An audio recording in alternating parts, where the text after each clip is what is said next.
no più tua cosa tan ledu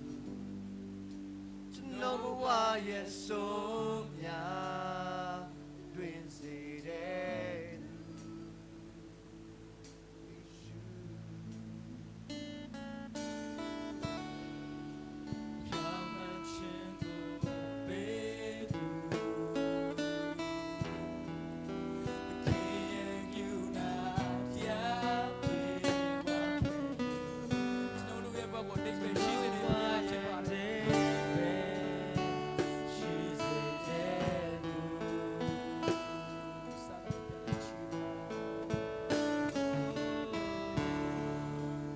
know that dread that be to know get drunk goes out and to know why it's so young when say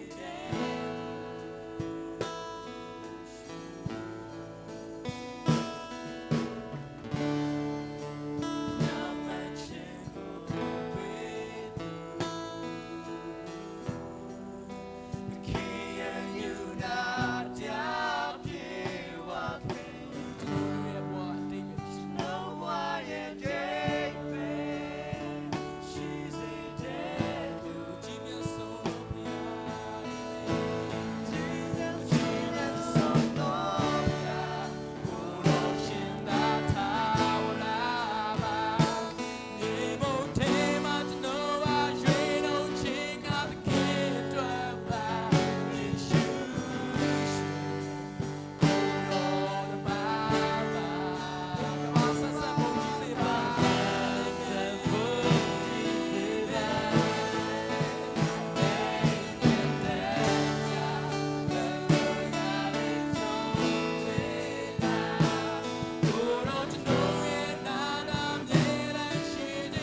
တဲ့ဘဝနဲ့ကိုရရှင်ဘယင်အထီကိုကိုရရှင်ကျွန်တော်ကိုချင်းမြောက်လို့ဘုရားဖြစ်တဲ့ဒီရှိခွင့်ရတဲ့ကိုရရှင်ကိုယေရှုတင်ပါတယ်ကိုရရှင်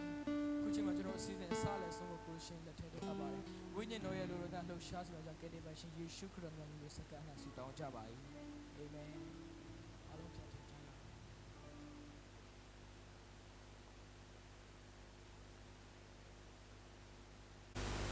疫情那一变成别的表现过无所接受定的，有时那家的，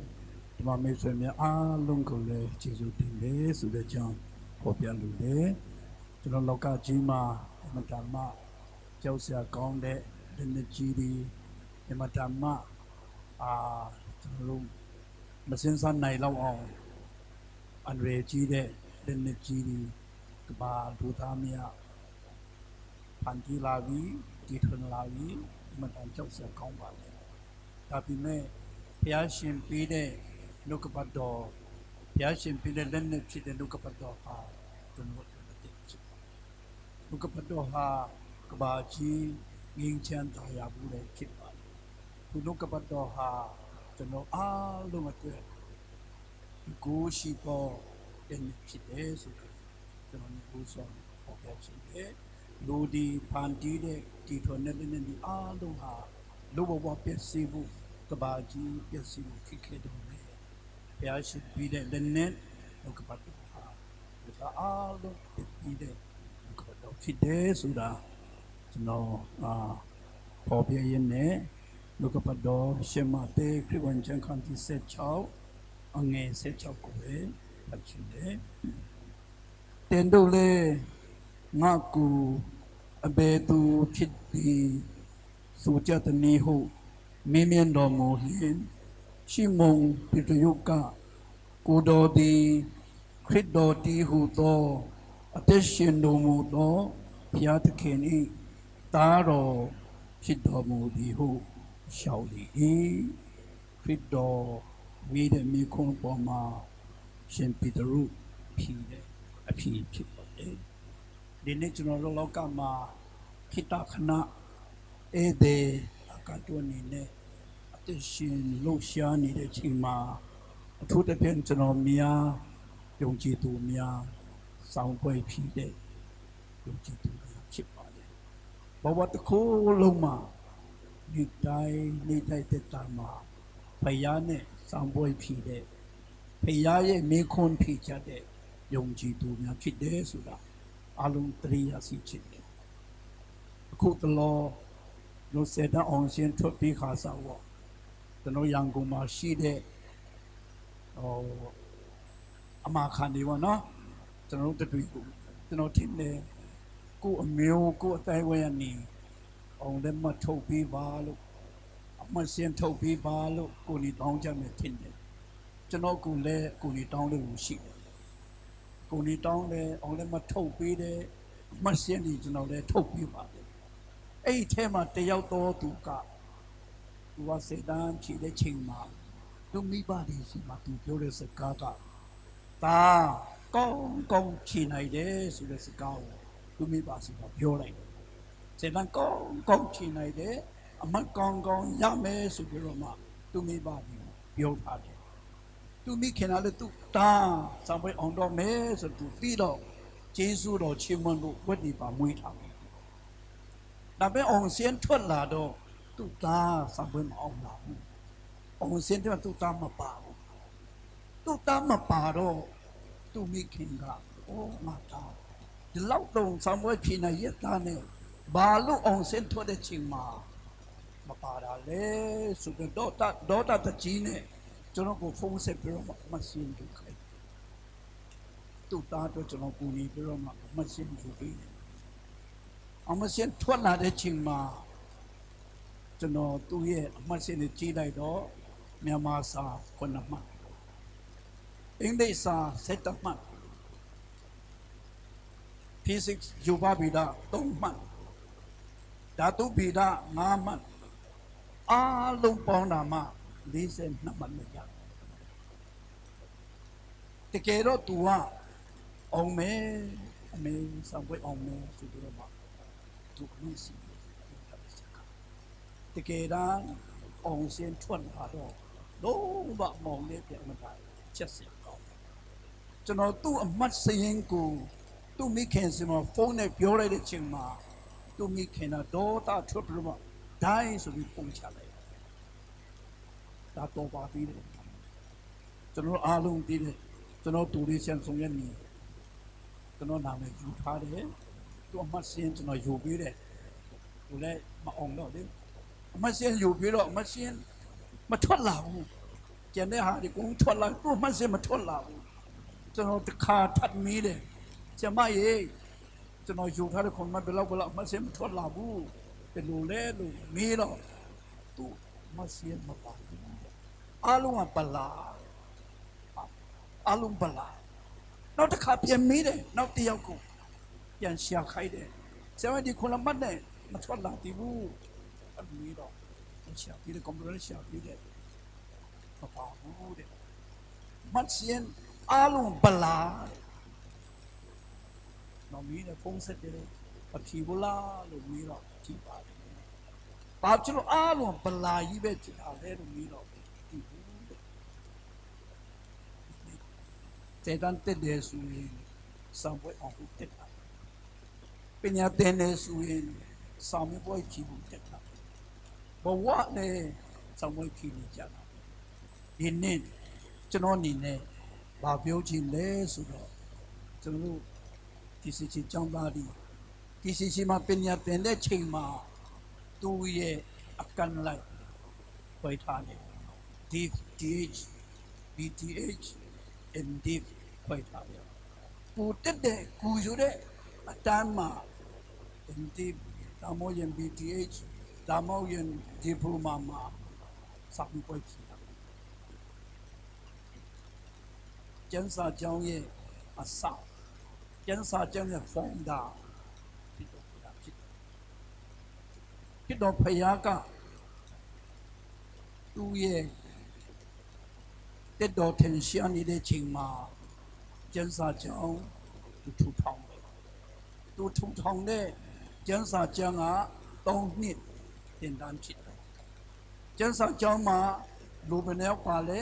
12ယောက်ပါတယ်လူ12ယောက်တက်တယ်ကျောင်းအောင်ကြီးကလည်းဖြစ်တော့ဖယားဖြစ်တယ်သူ့ရဲ့3နှစ်3မှု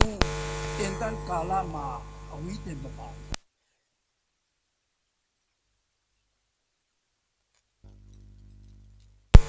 နှစ်လုံးသူကျန်းစာကျောင်းသူ့ရဲ့တပိတော်12ပါးကိုသူဦးဆောင်ပြီးတော့ကျောင်းအုပ်ကြီးတာဝန်ယူပြီးတော့မှလက်တွေ့သင်ကြားပေးတဲ့နောက်မှာဆောင်ဝဲဖြေခိုင်းတယ်ဆောင်ဝဲဖြေခိုင်းတယ်ဆောင်ဝဲဖြေခိုင်းတဲ့နေရာလဲတကယ်ကောင်းတဲ့နေရာမြို့ပေါ်မှာဆောင်ဝဲဖြေခိုင်းတာလည်းမဟုတ်ဘူးယူဒလူမျိုးတွေမရှိတဲ့နေရာလူအမတန်မှခုံပါတဲ့နေရာလူအရောက်ပေါက်နေတဲ့နေရာ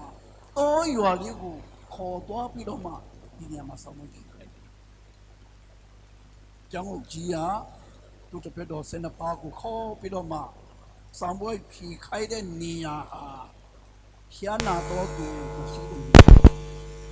သူဝီဖာမဲလို့သူနောက်ကလိုက်တဲ့တပည့်တော်12ပါးမှာ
သူမြတ်က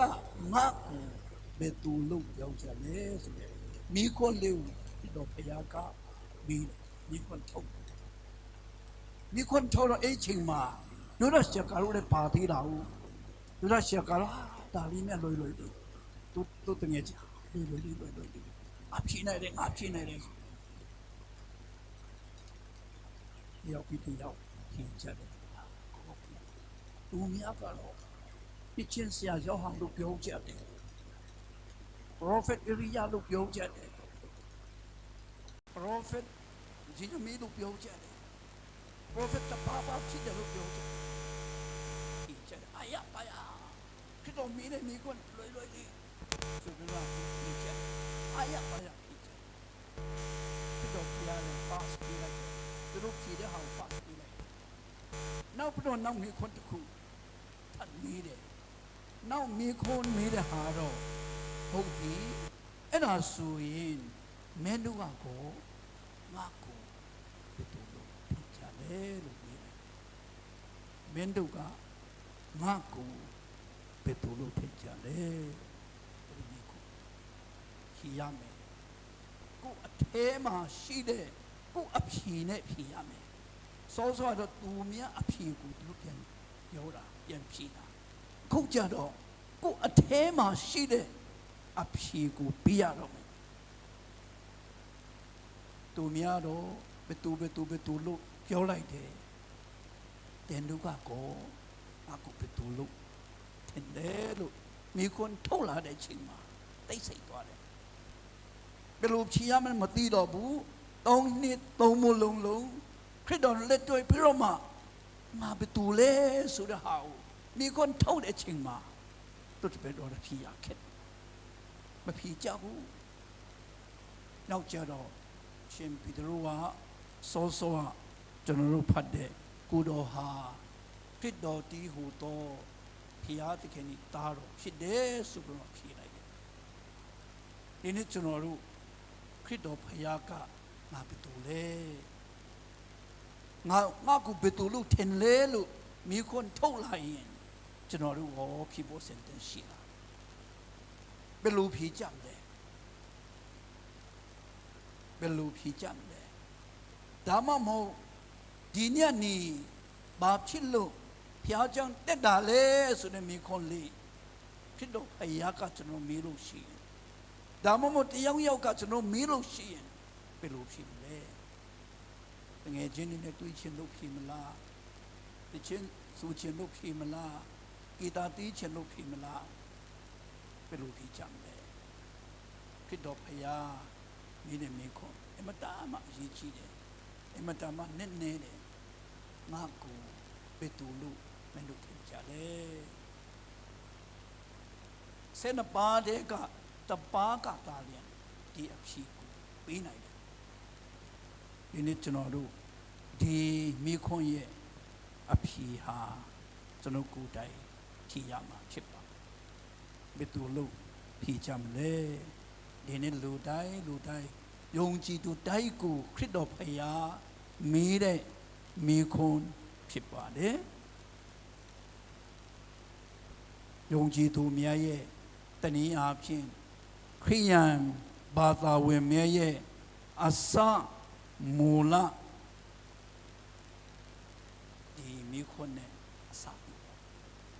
ဒီမိခွန်းမဖြေနိုင်ဘဲနဲ့ယုံကြည်သူတယောက်ဖြစ်လာရင်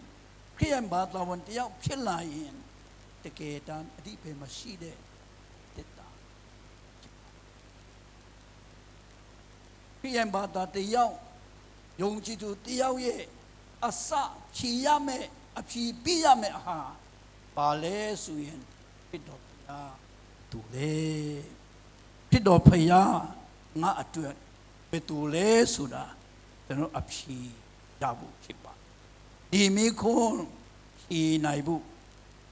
ဖြစ်တယ်ဆိုတာဟောပြချင်သတို့စန္ဒစိန်အလုံးသိကြမှာပါသူကအိန္ဒိယမှာ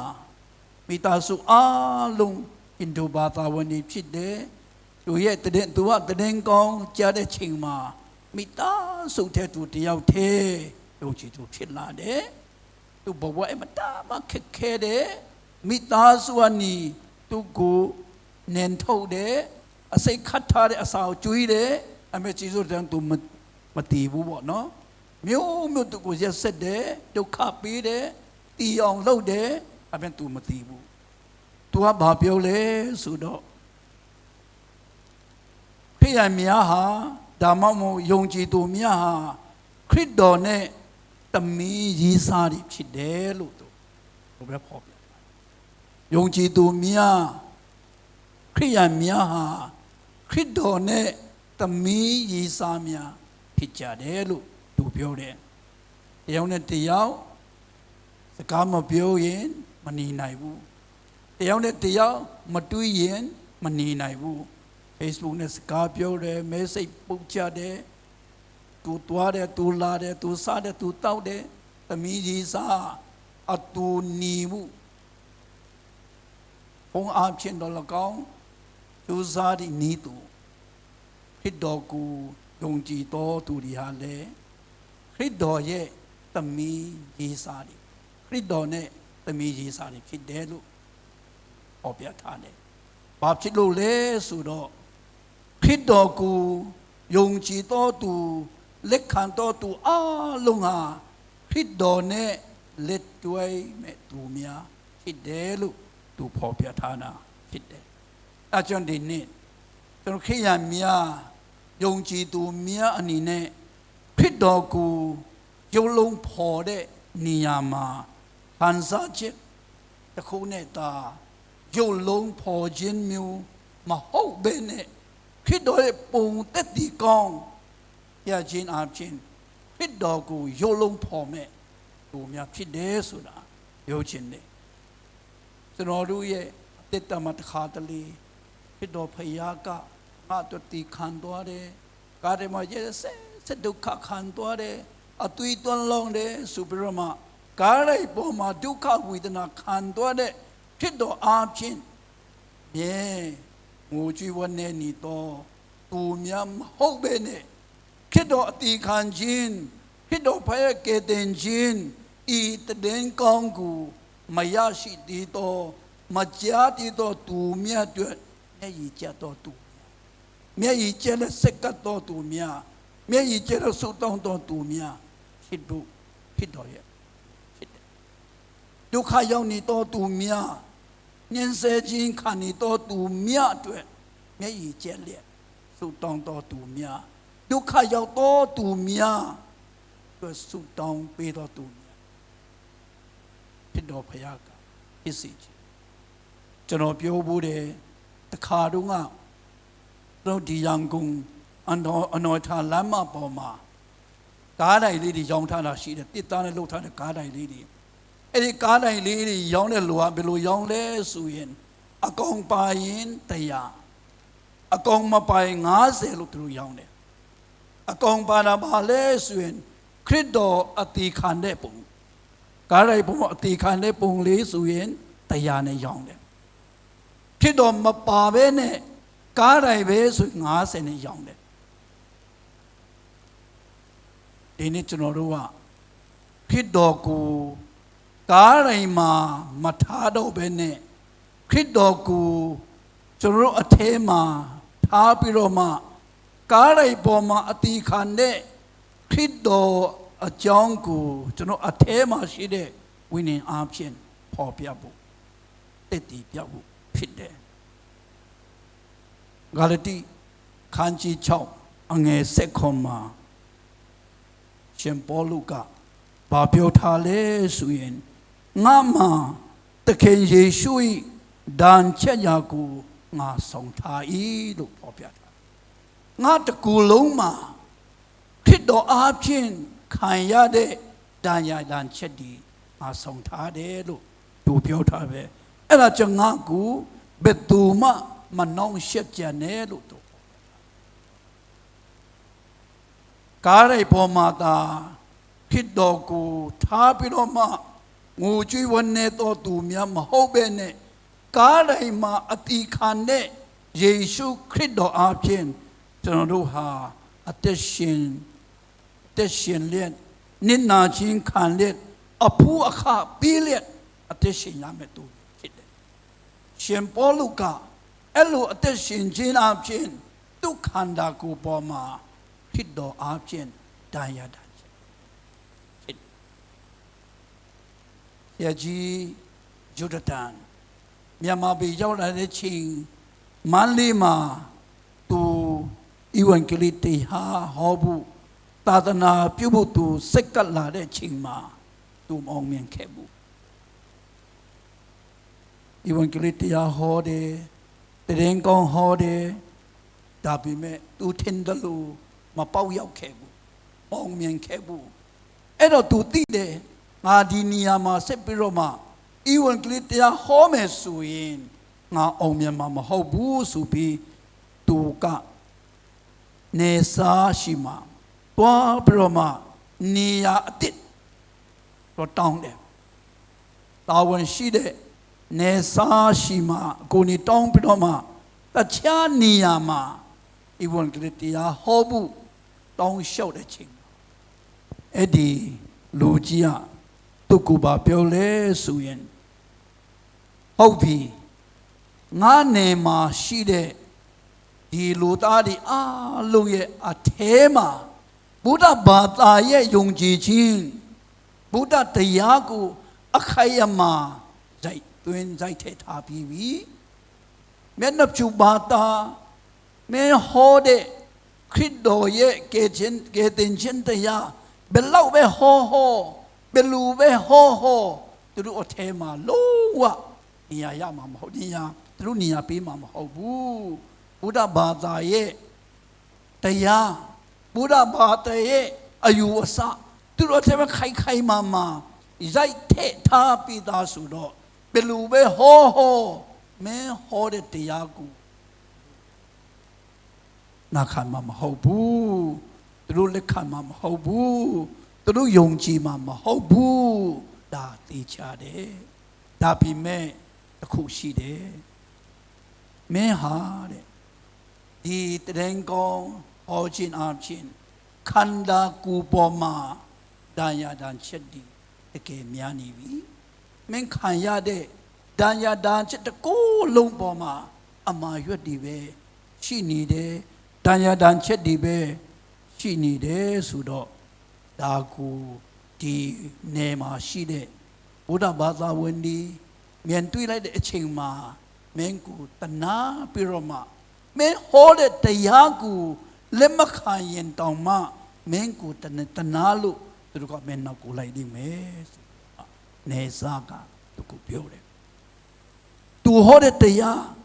ဧဝံဂေလိတရားကိုအိမ်မှာရှိတဲ့ဘုရားဘာသာဝင်တွေကလက်မခံနိုင်ဘူးဆိုတာသူသိတယ်နေစားရသိတယ်ဘယ်လိုမှလက်မခံနိုင်ဘူးဘုရားဘာသာရဲ့အယူဝါဒတရားကို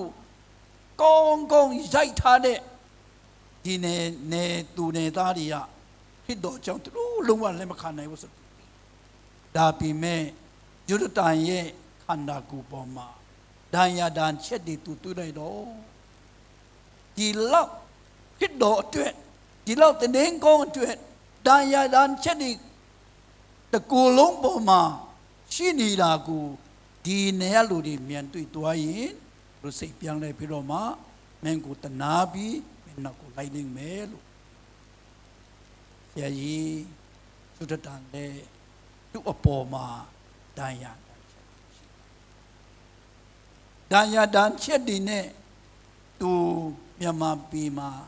ဘုရားဆောင်တယ်ဧဝံဂေလိတရားဟောတယ်အဖို့အခပြီးတယ်အနစ်နာခံတယ်အဲ့ဒါကြောင့်ဒီနေ့မြန်မာပြည်ဟာရာခိုင်နှုန်းအပြင်6ရာခိုင်နှုန်း9ရာခိုင်နှုန်းလောက်ယုံကြည်သူဖြစ်လာဒီနေ့ကျွန်တော်အားလုံးရဲ့ဘဝမှာကျွန်တော်ယုံကြည်သူများရဲ့ဘဝမှာခရစ်တော်ဖခင်ကမဲနံစာပွဲဖြည့်ခိုင်းတယ်ငါသားငါအတွက်တင်ပါလေလုတ်ခဲ့ပြီးပြီလေငါအတွက်ဘယ်လောက်အဖို့ခပြီးပြီလေဝန်မြောက်ခြင်းတည်ငကောင်းဧဝံဂေလိတရားဘယ်နှယောက်စီမှာဘယ်နှဦးစီမှာတော်ပြီးတော့မှဝေငှပြီးပြီလေဒါမျိုးခွန်းပဲ ဖြစ်တော်မိတဲ့မိခွန်းဘယ်တော့အပင်ပန်းခံခဲ့ပြီးပြီလေငါသားမင်းအပေါ်မှာငါရဲ့ကဲတင်ခြင်းတရားဟောခြင်းအပြင်တန်ရတန်ချက်တွေရှိနေပြီလားငါအပေါ်မှာတန်ရတန်ချက်ရှိတယ်လို့ငါသားမင်းအပေါ်မှာတန်ရတန်ချက်တွေရှိနေပြီလားခန္ဓာကိုယ်ပေါ်မှာဒုက္ခခံရတော့လေတန်ရတန်ချက်တွေရှိခဲ့တော့လေဝိညာဉ်နေရာမှာခံရတဲ့ဒုက္ခဒီအလုံးဟာဒုက္ခဖြစ်သွားမှာပါခရစ်တော်ဖယားကလောကမှာကျွန်တော်မျိုးတို့အသက်ရှင်ခွင့်ပေးတာဟာဒီစာမျိုးပွဲဖြည့်ဖို့ဒီစာမျိုးပွဲကောင်းဖြည့်စုနိုင်ဖို့လောကမှာအသက်ရှင်ခွင့်ပေးတာဖြစ်တယ်ငါအတွက်ဘာလို့မလဲဤဝန်ကလေးတရားကဲတင်ခြင်းတရားဘယ်သူရှိမှဟောပြီးသွားပြီလေကိုမိသားစုထဲမှာရှိသေးလားကိုဇနီးရောလူသေးလားကိုအမျိုးသားပြောစရာဟောစရာလူသေးလားကိုသားသမီးတွေရောပြောစရာဟောစရာလူသေးလားaccording to Obarasa ပထမဆုံးခန်းကြီးခုနှစ်ငယ်14ထဲမှာရှင်ပေါလုကဘယ်လိုဖော်ပြထားလဲဆိုယုံကြည်သောအမျိုးသားတယောက်ကမယုံကြည်သောအမျိုးသမီးတယောက်ရခြင်းဟာမယုံကြည်သောသူယုံကြည်ဖို့ဖြစ်တယ်လို့ပြောယုံကြည်သောအမျိုးသမီးတယောက်က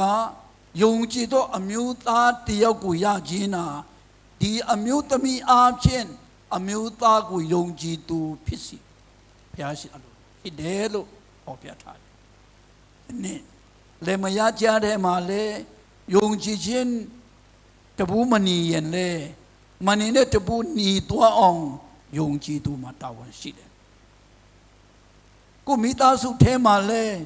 ယုံကြည်ခြင်းမတူဘူးဆိုရင်လေယုံကြည်ခြင်းတူအောင်တပူးနီအောင်ယုံကြည်သူမှာတာဝန်ရှိတယ်ဖြစ်တော်ဖယားမိတဲ့မိခွန်းကိုမိသားစုအတွက်သိချပြီလားကိုမိသားစုအတွက်လုံးရမယ့်အရာတွေလုပ်ခဲ့ပြီလား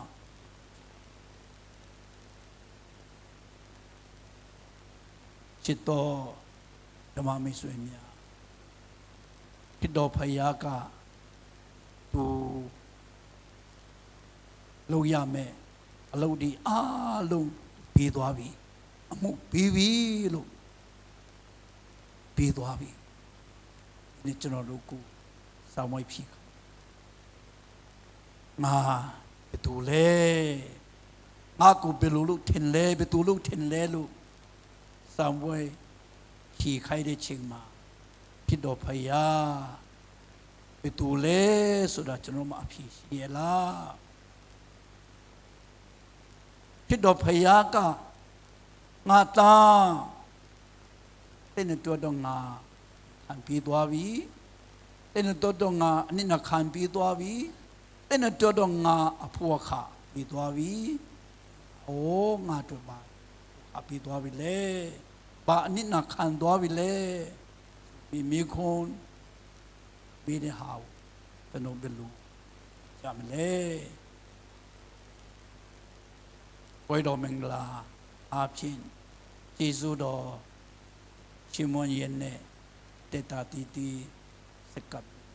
ဖိခေါ်အားလုံးခိတခဏမတရပြေရောမသူတကွကျေးတော်ရှင်မွန်လက်တေတာတီတီစကပ်ဆူတောင်းလက်ဖြစ်တော်မီးတဲ့မိခွန်းကိုကျွန်တော်အဖြီ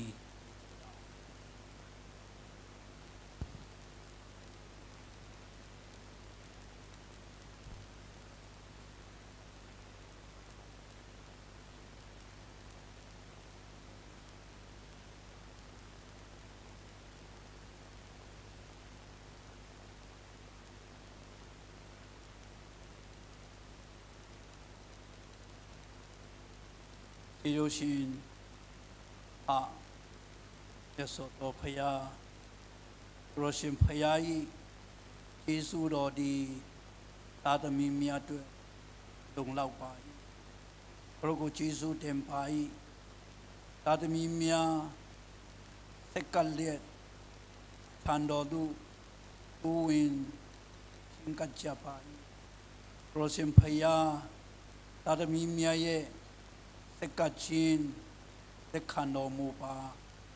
ကိုရောရှင်ဘုရားကိုသာသမီများယုံကြည်ပါ၏ကိုးစားပါ၏သာသမီများယုံကြည်ခြင်းကိုးစားခြင်းကိုသက်ခံတော်မူပါကောင်းချီးပေးတော်မူပါကိုတပါအတွက်သက်ရှင်သောနိနာခံသောအဖို့အခပေးသောယုံကြည်သူများဖြစ်စေတော်မူပါပရောရှင်အပိတော်မြတ်ဌာ၌မိတကယ်တို့ကျွန်တော်မျိုးတို့မိတော်မိခွန်မြတ်ကိုလည်းပေါင်းမွန်စွာယေရှု၌တော်အဖြေရသောသာသမီများဖြစ်စေတော်မူပါယေရှုတင်ပဲဖျားပရောရှင်ဖျား၏မင်းမာဒီတိုင်ပွဲတော်မင်္ဂလာဝန်စားကြမှာဖြစ်ပါ၏ဒီပွဲတော်မင်္ဂလာကိုပရောဖျားကောင်းချီးပေးတော်မူပါခံယူသူအားလုံးအတွက်တည်တော်အတ္တအတ္တတော်ဒုံကြည်ခြင်းဟောအားဖြစ်စေတော်မူပါယေရှုတော်ပေါင်းကြီးတော်ချီးမွမ်းလျက်ဖြစ်တော်ဖျား၏မြတ်သောနာမ၌သက်ကဆုတောင်းတနာခံကြပါ၏ဖမြတ်စွာဘုရားအာမင်အလုံးပြန်ထိုင်ရအောင်ပွဲတော်မင်္ဂလာမှာပါဝင်ကိုနေမဲ့တန်ထောက်လူကြီးများညာယူပေးပါ